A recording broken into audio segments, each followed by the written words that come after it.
श्री संतोषजी बांगर। लक्षवेधी क्रमांक 10।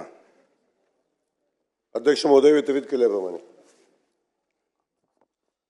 अध्यक्ष महोदय, मी आपल्या निदर्शनात एक अत्यंत गंभीर मुद्दा मांडू इच्छितो, जो राज्यातील लाखो ग्रामीण महिलांच्या भविष्याचे थेट संबंधित आहे। अध्यक्ष महोदय, महाराष्ट्रातील उमेद महाराष्ट्र राज्य ग्रामीण जीवन अभियान अंतर्गत कार्यरत कंत्राटी अधिकारी कर्मचारी CRP व ग्रामस्तरीय कॅडर यांच्या बाबतीत मागील 3 वर्षापासून निर्माण झालेल्या असमस्थितीत प्रलंबित निर्णय आणि होत असलेला अन्याय हा अत्यंत धोकादायक आहे। अध्यक्ष महोदय, ग्रामीण विकास विभाग महाराष्ट्र राज्य ग्रामीण उपजीविका अभियानाच्या विविध बैठकीत गेल्या 3 वर्षात अनेक महत्त्वाचे निर्णय मंजूर झालेले आहेत। उमेदचे सर्व कर्मचारी ग्रामसखी दर्जा देण्यात, सेवा 62 वर्षापर्यंत कायम ठेवणे, नवीन HR लागू करणे, सेल्फ अनुदान, वेतनवाढ, विमा सुविधा, बहुसंस्थान कमी करणे आणि उमेदचे स्वतंत्र विभाग स्थापन करणे।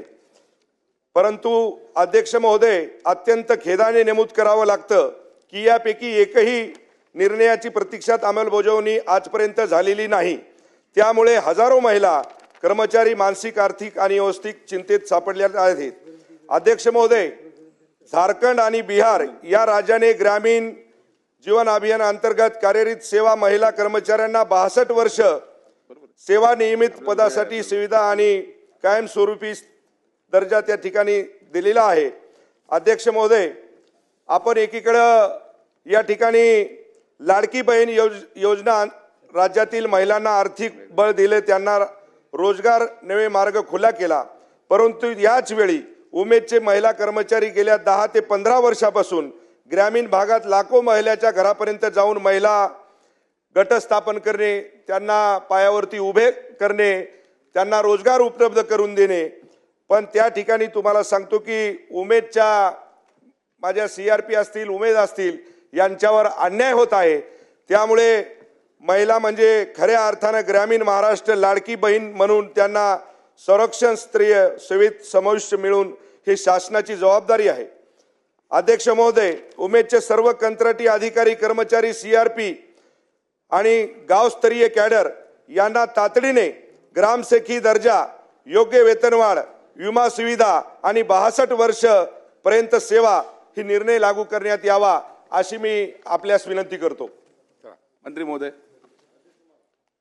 अध्यक्ष महोदय, माननीय सदस्य बांगर साहेबांनी उमेदच्या संदर्भातली महत्त्वाची लक्षवेधी सभागृहामध्ये या ठिकाणी मांडलेली आहे।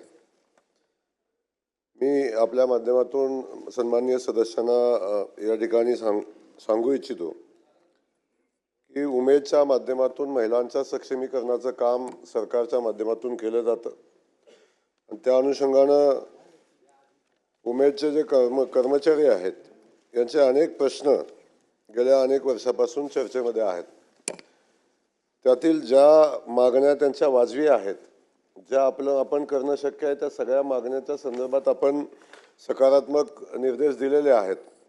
आणि कालच त्या अनुषंगिक आपण बघितलं असेल की एक खूप मोठा मोर्चा या ठिकाणी आलेला होता उमेदच्या। किती 90,000 एवढ्या संख्येनं नव्हत्या, पण किमान 10-15 हजार महिला काल या ठिकाणी आलेल्या होत्या। तो सभागृहाचा मी निदर्शनास आणून देईन की आलेल्या महिला ज्या होत्या त्या महिला बचत गटाच्या महिला होत्या। प्रश्न कर्मचाऱ्यांचा आहे, त्या ठिकाणी बाकीच्या महिलांना इथं आणण्याची एक वेगळी व्यवस्था या ठिकाणी केली होती। ती कुणी का केली होती याची चौकशी आपण निश्चित करू। परंतु जो प्रश्न आता आपण मांडलेला आहे बांगर साहेबांनी की ग्राम व प्रभागस्तरीय उमेद अभियानातील कार्यरत समुदाय संसाधन व्यक्तींच्या पदनामापूर्वी ग्रामसखी हे पदनाम त्यांना देण्यात यावे।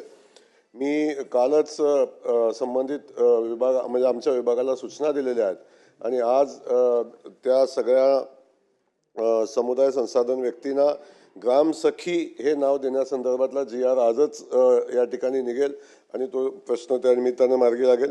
दुसरा प्रश्न होता की या सगळ्यांचा होता की आम्हाला गणवेश मिळाला, गणवेशाचा रंग शासनानं ठरवून दिला पाहिजे, गणवेश ठरवून दिला पाहिजे. त्याही संदर्भात आपण कालच निर्णय घेतलेला आहे आणि आपण त्याच कर्मचाऱ्यांना सांगितलं की आपण कुठल्या पद्धतीचा गणवेश आपल्याला पाहिजे तो आपण शासनाला कळवा, आपण शासनाच्या माध्यमातून त्याला मान्यता देऊ. हा कालच निर्णय आपण या ठिकाणी घेतलेला आहे.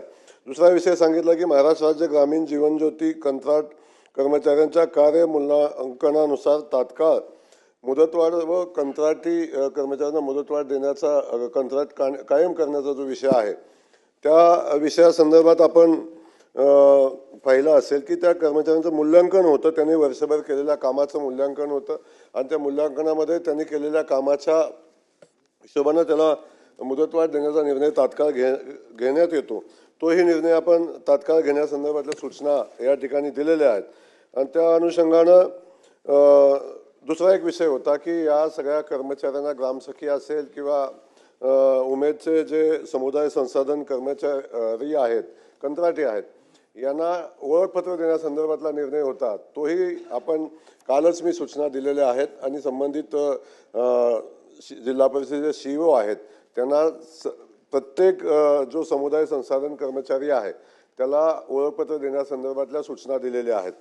HR मॅन्युअलचा विषय येतो. HR मॅन्युअलमधल्या केंद्र सरकारनं जे HR मॅन्युअल केलेलं आहे त्यातल्या कोणत्या तरतुदी आपण लावू शकतो या संदर्भात आपण समिती नेमलेली आहे. त्याचा अभ्यास करून आपण त्यातल्या ज्या शक्य आहेत, सगळ्या तर काय शक्य नाहीत, परंतु ज्या शक्य आहेत त्या गोष्टी लागू करण्यासंदर्भातला निर्णय भारत सरकार नक्की घेईल हे या निमित्तानं मी आपल्याला या लक्षवेधीच्या माध्यमातून सांगू इच्छितो. आणि या सगळ्या परिस्थितीमध्ये उमेदच्या माध्यमातून महिलांना सक्षम करणं आणि त्यांना उभं करणं हा जो विषय आहे या संदर्भात शासन गांभीर्यानं काम करत आहे. चला, सन्माननीय सदस्य